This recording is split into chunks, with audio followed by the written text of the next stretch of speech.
Hey guys, working on my 2004 Blazer four-wheel drive here, and I see a lot of questions, a lot about people wanting to know why they have sloppy steering, um, and it comes up a lot of the times as the idler arm being the cause. Um, uh, Anybody that's not that savvy with automotive stuff, well, much less, not even know what an idler arm is, where it is, what its purpose is. um, or why, when it's bad, it can cause sloppy steering. Basically, in your suspension, you have, or I'm sorry, your steering, you have a bar. It's a lot of people call it let's see, a center link, a drag link. Goes by a lot of names, but basically, going across the front of your suspension, you have on one side your steering gearbox, which has the pitman arm that turns back and forth, and on the other side, you have the idler arm. And what those do is connect that drag link together, and they both kind of move at the same time. And then on either ends of that drag link, you have the tie rods that go out to the steering knuckle to push it and steer it. A lot of times that drag link, unlike the pitman arm, which just has one joint where it attaches to the drag link, the pitman arm has a joint on the frame that allows it to pivot, and then it has a joint on the drag link. And typically it's the joint at the frame that goes bad. Um, and the pitman arm is on the left side with the steering gearbox. The idler arm is on the passenger side. It's basically just a dead pivot spot, and all it does is allow movement, but secures it so it only moves so much. Now, when it goes bad, it causes slop. It can basically move too much. And what I'll show you is it'll actually, right now the left front tire is on the ground. As you can see, the right is obviously not on the ground. um, and the easy way to test it is to take the right front tire off the ground, and without moving the left, you can grab a hold of and move this right side of any good amount. Then it's either ball joints, which it's not, because all four of these ball joints is brand new. Control arm bushings, which is not the case on this either, because they're not that old either. Or a tie rod end link, which would be extremely obvious because you can see it plain as day. Or the idler arm, which is a little bit buried in there, but you can still see it from this side.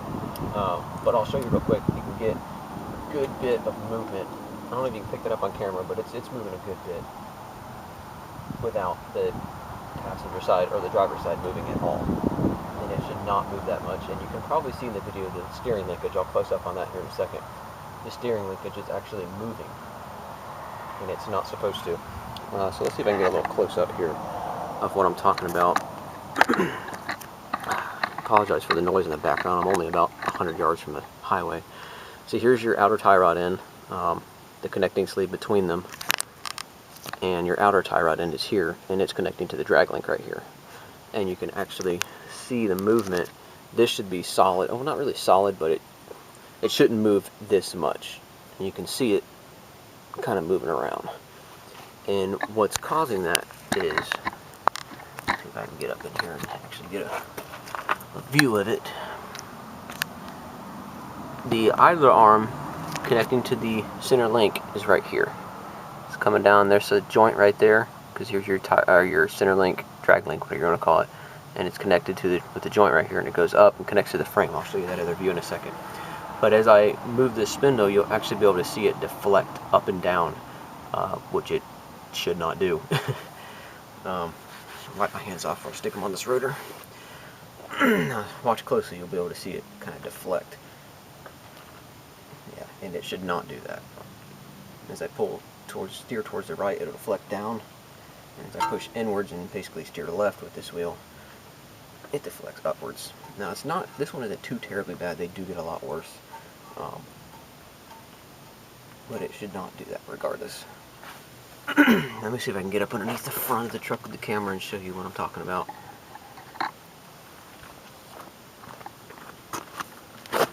I apologize for the oily mess down here. One of my lines where it goes, the transmission or oil cooler lines going in the radiator is leaking.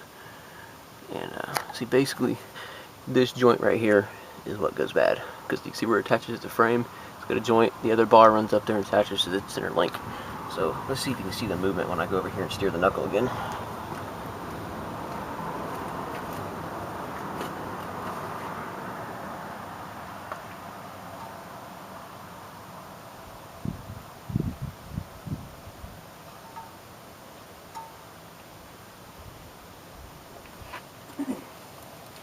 And yeah, the driver's side front tire is remaining stiff. It is not budging as I do that. So there definitely is a lot of excess movement in there. So I've got a new drag link, or I'm sorry, idler arm. I'm gonna throw that on and see if that takes that slop away. And hopefully that fixes my problem. Right now I'm having an issue with it pulling to the left. It happened after I had to get on the brakes pretty hard after some moron in town cut me off. And ever since then it's been dragging to the left a little bit. And it's not a stuck caliper because I drive home for 15-20 minutes at 60 plus miles an hour. And all 4 calipers are ice cold. So there's not a caliper sticking and dragging. So the only thing I could think is that either arm was on its way out and the little bit of pressure from getting on the brakes just pushed it past its limit.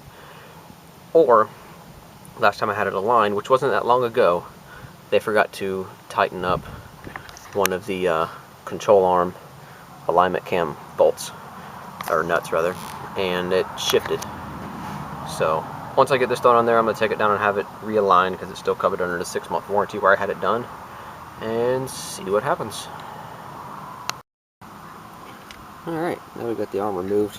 It's our old one here. Little deflection down here where it mounts to the frame, and the arm that comes down attaches to the drag link. Not too terribly bad. It actually doesn't look that old. I cleaned it up a little bit. But it does have a little more wobble than I want. So, got our new one here. This one is actually only has 1 grease fitting, ironically on the spot that it's loose on. The other part here, there is no fitting, which I don't like. The new one has got a grease fitting on both ends, which is nice. So these 2 bolts mount to the frame. It goes to the center link. Jam that on there. Put your cotter pin in. Throw some grease in it. Good to go. Preferably after an alignment. Usually just replacing this alignment's not necessary, but I'm gonna do it anyways because I think it needs it. I think something else is out of whack. So throw this on there and see how our slop is after that. Alright, we've got a new idler arm on. Considerably less slop than what was on before. Let's see if we can just jump right in and get a close-up of it. Try to get the flex out of it. You can see the new idler arm up in there. Get the grease fitting out of it. This guy here. So let's see. I'm going to give it basically the same twisting force at the spindle that I was before with the old one. And you can see just how little it's actually moving compared to the old one. A little bit of deflection is normal, but as you can see, I'm trying to move it and it just does not deflect like the old one does. I mean, it does a little, but nothing like before. So let's get a front view again. Oh, I'm getting too old for this crap. Alright, trying to clean some of the oil mess up down here too from my stupid leaky line. See the guy there? The arm, you can see where it bolts to the frame. There's another bolt up here just out of view, right there. And where it snakes up and connects to the drag link up here. So let me give it a little twist and you can see the little bit of deflection that it has now. Just normal.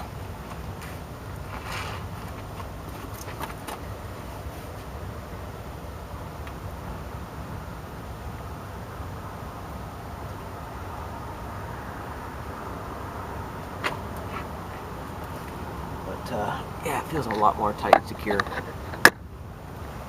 So I think that's definitely what was causing my little bit of loose steering.